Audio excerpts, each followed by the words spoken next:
નવલા નોરતાને હવે ગણતરીના દિવસો બાકી છે, ત્યારે આ વર્ષે પણ ડાયરા કલાકાર કીર્તિદાન ગઢવીની હાજરીમાં પાર્શ્વ જ્વેલરી હાઉસ નોરતા નગરી સાથે અમદાવાદ 10 દિવસ માટે સંગીત, નૃત્ય અને ભક્તિના રંગે રંગાઈ જશે। 22 સપ્ટેમ્બરથી 1 ઓક્ટોબર દરમિયાન નવરાત્રીના ભવ્ય ઉત્સવ પાર્શ્વ જ્વેલરી હાઉસ નોરતા નગરી આવી રહ્યું છે। 9 લાખ ચોરસ ફૂટમાં ફેલાયેલા અદ્યતન એર કન્ડિશન ડોમમાં નોરતા નગરીના નામથી ગરબા ઉત્સવ યોજાશે, જેમાં પરંપરાગત શાહી સજાવટ સાથે થાંભલા વગરનો વિશાળ ગરબા ફ્લોર અને સાંસ્કૃતિક વાતાવરણ ખેલૈયાઓ માટે તૈયાર કરવામાં આવ્યું છે।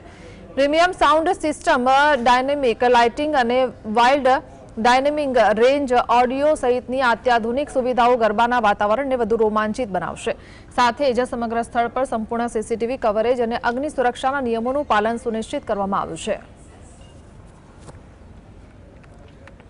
માતાજીના આસોના નોરતા ઉજવવા નોરતા નગરી નામે એક ભવ્યથી ભવ્ય એકદમ ગુજરાતનું સૌથી મોટું અને સૌથી પ્રીમિયમ એસી ડોમમાં માતાજીની સાક્ષી અંબાની મૂર્તિની સમક્ષ આપણે બધા નવરાત્રી કરી શકીએ એવું ભવ્યથી ભવ્ય આયોજન કરેલ છે। અમદાવાદમાં આખું ગુજરાત, આખું ભારત રહેશે અને વિશ્વના લોકો પણ, વિશ્વના અનેક ગુજરાતીઓ અમદાવાદમાં રહેશે અને બધા જ આ નોરતા નગરીમાં જોડાવાના છે। આપણે બધા સાથે મળી અને માની ઉપાસનાના પર્વમાં માના ખોળે રમવાનું પર્વ છે, તો એ નવરાત્રી રંગે ચંગે ઉજવીએ, આપણા સંસ્કારોને, આપણી સંસ્કૃતિને અને આપણી પરંપરાને જાળવીએ।